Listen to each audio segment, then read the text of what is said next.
அதன்படி மகளிர் சுய உதவிக் குழுக்களின் தயாரிப்புகள் சந்தைப்படுத்துவதற்கு பல்வேறு வாயில்களை திறந்து வைத்துள்ளது.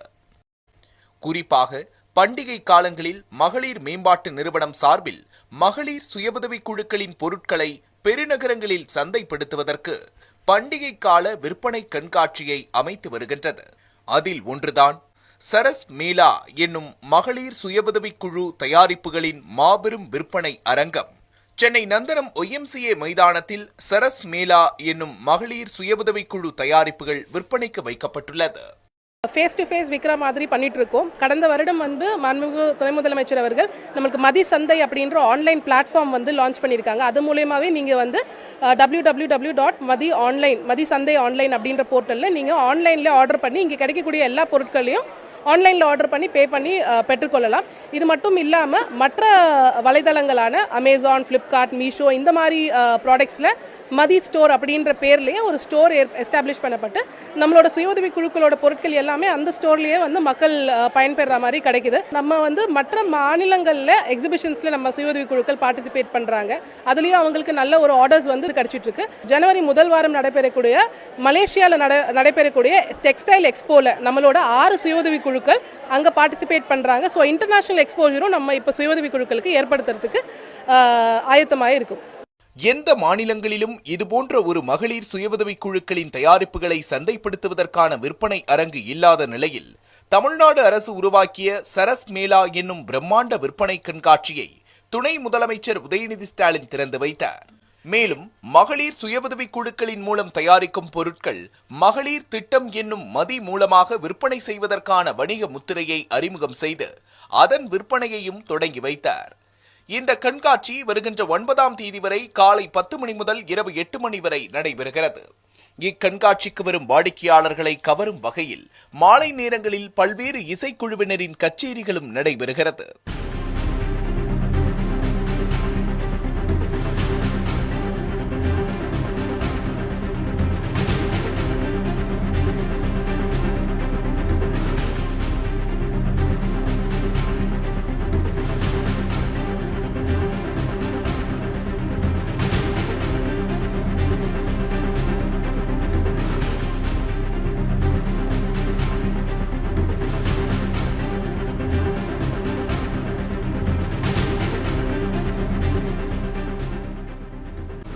நாங்கள் திருவண்ணாமலை மாவட்டத்திலேருந்து வந்திருக்கோம். நாங்கள் இங்கே மகளிர் குழு மூலயமாக நிறைய பொருட்கள் கொண்டு வந்திருக்கோம். எங்கள் ஊரில் திருவண்ணாமலை மாவட்டத்தில் நிறைய குழுக்கள் இருக்குது. நாங்கள் இப்போ ஒரு 15 குழுக்களில் சேர்ந்த மாதிரி பொருட்கள் கொண்டு வந்திருக்கோம். திருவண்ணாமலை மாவட்டத்தில் எங்களுக்கு செக்கு சுத்தமான எண்ணெய் கடை செஞ்சு எடுத்துகிட்டு வந்திருக்கோம். நாங்கள் எண்ணெய் ஆடி எடுத்துகிட்டு வந்திருக்கோம். அதேமாரி பாரம்பரிய அரிசி எல்லாமே எடுத்துகிட்டு வந்திருக்கோம். நாங்கள் எங்கள் மகளிர் குழு மூலயமா இங்கே நிறைய பொருட்கள் நாங்கள் விற்பனை பண்ணுறோம். ஜனங்களுக்கு ரொம்ப ரீச் ஆகுது. இங்கே பார்த்து வாங்கிட்டு போகிறாங்க. எங்களுக்கு அதனால் ஒரு வாழ்வாதாரம் கிடைக்குது. நாங்கள் ஃபஸ்ட்டு வீட்டில் பண்ணிகிட்டு இருந்தோம். இப்போ நம்ம மகளிர் குழுவில் நம்ம மகளிர் திட்டம் மூலிமா நம்ம எங்கே சாராஸ் நடக்குதோ அங்கெல்லாம் நம்ம தமிழ்நாடு அரசு உதவி செய்து அதுக்கான எங்களுக்கான தங்குற இடம், உணவு, போக்குவரத்து எல்லாம் தமிழ்நாடு அரசு பார்த்துக்குது. ஏதாவது ஒரு மருத்துவ வசதினாலும் பார்க்குறாங்க. அதே மாதிரி நான் இப்போ போன மாதம் டெல்லியும் போயிட்டு வந்தேன். டெல்லி 15 நாள் பிரகதி மைதானத்தில் போயிட்டு வந்தேன். அங்கேயும் நல்லா போயிட்டு விற்பனை ஆச்சுங்க சார். நாங்கள் திருச்சி மாவட்டத்துலேருந்து வந்திருக்கோம். ஒரு 6 குழுவாக வந்திருக்கிறோம். அவங்கவுங்க எல்லாருமே தயாரிக்கிற பொருள் தான் கொண்டு வந்திருக்கோம். நான் அப்பளம் எல்லாமே வீட்டில் எல்லாமே ரெடி பண்ணுறது, நாங்களே ப்ரிப்பேர் பண்ணுறது தான்.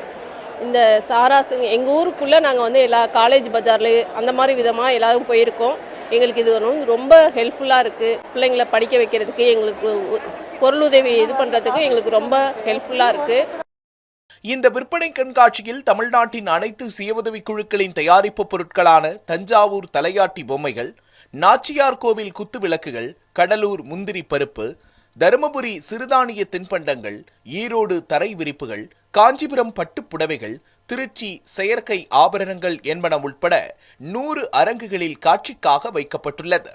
ஆந்திர மாநிலத்தின் அழகிய மரச்சிற்பங்கள், கொண்டப்பள்ளி பொம்மைகள், குஜராத் மாநிலத்தின் கைத்தறி ஆடைகள், பீகார் மாநிலத்தின் மதுபானி ஓவியங்கள், கேரள மாநிலத்தின் பாரம்பரிய உணவு வகைகள், மகாராஷ்டிரா மாநில கோண்ட் பழங்குடியினரின் வண்ண ஓவியங்கள் உள்ளிட்ட கலைநயம் மிகுந்த கைவினைப் பொருட்கள் 10 அரங்கிலும், சிறுதானியம், பாரம்பரியம், பழ வகைகள், மூலிகை, நவீன கால உணவுகள் ஆகியவை 10 அரங்கிலும் என 120 அரங்குகளில் இந்த விற்பனை அரங்கம் செயல்பட்டு வருகிறது.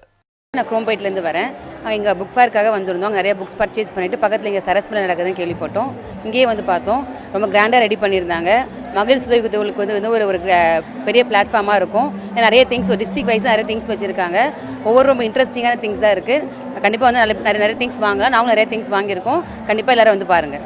நல்லா இருக்குது, பிரம்மாண்டமாக இருக்குது. நிறைய கைவினை பொருட்கள் நிறையா இருக்குது, எக்கச்சக்கமாக இருக்குது. எதை வாங்குறது எதை விடுறதுனே தெரில, அவ்வளோவுக்கு இருக்குது. நாங்களும் நிறையா வாங்கியிருக்கோம். அது எங்கள் மாவட்டத்தை சார்ந்த, நான் ஒரு 3 டிஸ்ட்ரிக்டோட ஏரியாவில் இருந்திருக்கேன். ஈரோடு, திருப்பூர், நாமக்கல் டிஸ்ட்ரிக்கு. அந்த மக்களை பார்க்கும்போது ரொம்ப சந்தோஷமாக இருக்குது. அதுவும் சுய உதவிக்குழுவிலிருந்து வந்திருக்கிற மகளிரை பார்க்கும்போது ரொம்ப நல்லாயிருக்கு. இந்த கான்ஃபிடென்ஸை பார்க்க முடியுது. ஒரு கடையிலையுமே அவங்க ஒருத்தரும் பார்க்கும்போது ரொம்ப ஆக்டிவாக அந்த வியாபாரம் பண்ணுறதாகட்டும், அது அவங்களுக்கு வந்து தொழில் முனைவராக வரதுக்கான ஒரு ஊக்குவிப்பாக இருக்குன்னு நான் நினைக்கிறேன். தமிழ்நாடு மகளிர் மேம்பாட்டு நிறுவனத்தின் சார்பில் மகளிர் சுயஉதவிக் குழுக்களின் தயாரிப்புகளை சந்தைப்படுத்துவதில் மாநில, மாவட்ட, வட்டார அளவில் விற்பனை காட்சிகள், மதி எக்ஸ்பிரஸ் மின் வாகனம், மதி அனுபவ அங்காடி, மதி சிறுதானிய உணவகம், மதி இணையதளம், இயற்கை சந்தைகள் உள்ளிட்ட பல அமைப்புகள் மூலம் விரிவுபடுத்தி வருகின்றன. பொங்கல் பண்டிகையை முன்னிட்டு ஜனவரி 17ஆம் தேதியும் விடுமுறை அறிவித்து தமிழக அரசு உத்தரவு பிறப்பித்திருக்கிறது. விவரங்களை வழங்க இணைகிறார் செய்தியாளர் பாஸ்கர். வணக்கம் பாஸ்கர். தமிழக அரசு ஜனவரி 17ஆம் தேதியும் விடுமுறை அறிவித்திருக்கிறது. முழு விவரங்களையும் பதிவு பண்ணுங்க. தமிழகத்தில் 14ஆம் தேதி செவ்வாய்க்கிழமை தைப்பொங்கல் பண்டிகை கொண்டாடப்படுவதாலும் 15, 16, 18, 19 ஆகிய அரசு விடுமுறை நாட்கள் என்பதாலும் மாணவர்கள், பெற்றோர்கள், ஆசிரியர்கள், அரசு அலுவலர்கள் தங்களுடைய சொந்த ஊர்களுக்கு சென்று மகிழ்ச்சியாக பொங்கல் பண்டிகையை கொண்டாடுவதற்கு ஏதுவாக திட்டமிட்டிருப்பார்கள். ஆனால் வெள்ளிக்கிழமை அன்று 17ஆம் தேதி விடுமுறை இல்லாமல் இருந்தது. இதன் காரணமாக பல்வேறு கோரிக்கைகள் தமிழக அரசுடைய கவனத்துக்கு வந்தது. இதன் காரணமாக 17ஆம் தேதி வெள்ளிக்கிழமை அன்று விடுமுறை கிடைத்தால் தொடர் விடுமுறையை உற்சாகமாக கொண்டாடுவதற்கு ஏதுவாக இருக்கும்.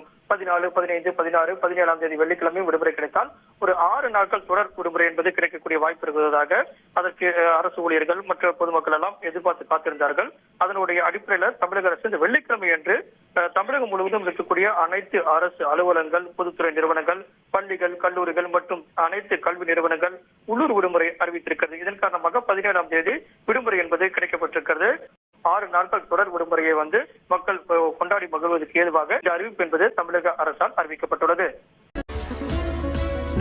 கனமழை பாதிப்பு ஏற்பட்ட நிலையில் அந்த பணிகளை துரிதமாக செயல்பட்டு அதனுடைய பாதிப்புகள் பெரிதளவில் ஆகாத வண்ணம் தூய்மை பணியாளர்களுடைய பணி இருந்ததாக பெரும் பாராட்டுக்கு உரித்தானதாக அது பேசப்பட்டது.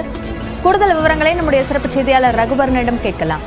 ரகுவரன், விவரங்களை பதிவு செய்யுங்கள். அப்போது இரவு பகலாக பாராது சென்னை மாநகரம் முழுவதுமாகவே இந்த தூய்மை பணியாளர்களின் பணி மிகப்பெரிய பணி. இரவு பகலாக நாமே பார்த்திருந்தோம். அவர்கள் பணியாற்றியிருந்தார்கள். அவர்களுக்கு நன்றி சொல்லும் விதமாக தற்போது அவர்களை நேரில் சந்தித்து நன்றி தெரிவித்து வருகிறார் தமிழக முதல்வர் ஸ்டாலின் அவர்கள். அவர்களுக்கு நலத்திட்ட உதவிகள் முழுவதும் அவருக்கு 2000 ரூபாய், அவர்களுக்கு வீட்டுக்கு தேவையான அரிசி, பருப்பு, எண்ணெய் போன்ற பொருட்களுடன் அவர் கொடுத்தார். அத்துடன் தற்போது அவர்களுக்கு சிறப்பாக ஏற்பாடு செய்யப்பட்டிருக்கக்கூடிய அந்த உணவு, அவர்களுக்கு உணவளித்து அவர்களுடன் தற்போது உணவருந்திக் கொண்டிருக்கக்கூடிய காட்சிகளை தான் நம்ம தற்போது பார்த்துக் கொண்டிருக்கிறோம். இவர்கள் தூய்மை பணியாளர்களிடம் தெரிவிக்கும் போது உங்களுடைய பணி சிறப்பானது, உங்களுக்கு நான் நன்றி சொல்ல தெரிவித்த முதல்வர் அவர்களுடன் தற்போது குழு புகைப்படமும் குழுவாக அமர வைத்து அவர்களுடன் குழுப்படம் எடுத்துக் கொண்டவர் தற்போது அவர்களுக்கு உணவு அளித்து அவர்களுடனே அமர்ந்து சாப்பிட்டுக் கொண்டிருக்கும் அந்த காட்சிகளை தான் நாம் தற்போது பார்த்துக் கொண்டிருக்கிறோம். தூய்மை பணியாளர்களின் பணி மிக சிறப்பாக இருந்தது இந்த மழை வெள்ள காலத்தில். குறிப்பாக பார்த்தீங்கன்னா வடபிள்ளை போன்ற பகுதிகளில் இடங்கள்ல ஆரம்பகட்ட மழை பெய்த போது மழைநீர் வடிகால் பகுதிகளில் அடைப்பு ஏற்பட்டு இரவு நேரங்களில் மழைநீர் தேங்கி எதிர்பார்க்கிறது. அதையெல்லாம் இரவு பகல் பாராமல் இந்த தூய்மை பணியாளர்கள் அகற்றியதன் காரணமாக 1 நாட்களிலேயே மழைநீர் வடிந்திருக்கப்பட்டுள்ளதா இந்த தூய்மை பணியாளருக்கு நன்றி தெரிவிக்கும் விதமாக தற்போது அவர்களுக்கு இந்த நலத்திட்ட உதவிகள் வழங்கும் நிகழ்வு தமிழக முதல்வர் தமிழகம் முழுவதும் இன்று இறுதி வாக்காளர் பட்டியல் வெளியிடப்பட உள்ளது. தமிழகம் முழுவதும் சிறப்பு முகாம்கள் நடத்தப்பட்டு வாக்காளர் பட்டியலில் பெயர் சேர்த்தல், நீக்குதல், திருத்தம் செய்வதற்கான விண்ணப்பங்கள் பெறப்பட்டன. கடந்த அக்டோபர் 29 முதல் நவம்பர் 28 வரை நேரிலும் மற்றும் ஆன்லைன் மூலமாகவும் 23,09,391 விண்ணப்பங்கள் பெறப்பட்டன. அவை கடந்த டிசம்பர் 24ஆம் தேதி வரை பரிசீலிக்கப்பட்டு இறுதி வாக்காளர் பட்டியல் தயாரிப்பு பணிகள் தொடங்கின. இந்நிலையில் இன்று இறுதி வாக்காளர் பட்டியல் வெளியிடப்பட உள்ளது. அனைத்து மாவட்டங்களிலும் மாவட்ட ஆட்சியர்கள் இறுதி வாக்காளர் பட்டியலை வெளியிடுகின்றனர். அதன் பின்பு புதிய வாக்காளர்களுக்கு வாக்காளர் அடையாள அட்டை வழங்கப்பட உள்ளது. ஏராளமான பொதுமக்கள் குவிந்துள்ளனர். பட்டர்ஃப்ளை அவ்வளோ நல்லா இருக்கு, அதெல்லாம் பார்க்கவே ஃபுல்லா ஃபிளார்ஸ் வச்சு தான் டெக்கரேட் பண்ணியிருக்காங்களே. எல்லாமே திரும்புற இடம்லாம் ஃபுல்லா ஃபிளார்ஸ், இங்க அம்ப்ரெல்லா, இதெல்லாம் பார்க்கவே கியூட்டா நல்லா இருக்கு. ஏன்னா நம்ம வீடியோஸ்ல தான் பார்த்திருக்கோம், வெளியூர்ல தான் இதெல்லாம் நடக்கும், சென்னையில நடக்காதுன்ற மைண்ட் செட்ல தான் நம்ம எல்லாருமே இருப்போம். ஆனா சென்னையில நடக்கும்பொழுது நல்லா இருக்கு பார்க்க, நம்ம சென்னை தான் அப்படின்ற மாதிரி நல்லா சொல்லலான்ற மாதிரி இருக்கு. இப்போ ஃபர்ஸ்ட் டைம் நல்லாவே இருக்கு, ரொம்ப நல்லா இருக்கு, பார்க்க ரொம்ப நல்லா இருக்கு. ஃப்ளவர்ஸ்லாம் புது புது ஃப்ளவர்ஸ் அண்ட் ஆல்சோ அதுக்கு அந்த QR கோட்லாம் வச்சு அதை பத்தின இன்ஃபர்மேஷன் எல்லாமே நம்ம ஸ்கேன் பண்ணாலே தெரியுற மாதிரி அது இன்ஃபர்மேட்டிவாகவும் இருக்கு. ஸ்கூல் ஸ்டூடெண்ட்ஸ் எல்லாருக்குமே யூஸ்ஃபுல்லா இருக்கும். ஊட்டி கொடைக்கானல்லாம் பார்த்துருக்கோம். இது நம்ம மெட்ராஸ்ல பார்க்கும்போது கொஞ்சம் சந்தோஷமா இருக்கு. நாங்க போய் ஒரு டூர் மாதிரி எல்லா பசங்களோட எல்லாம் போய் பார்த்துட்டு வருவோம். இது எப்படி இருக்குன்னு பார்த்து ஒரு சந்தோஷமா இருக்குது. பசங்களை அழைச்சிட்டு வரணும்.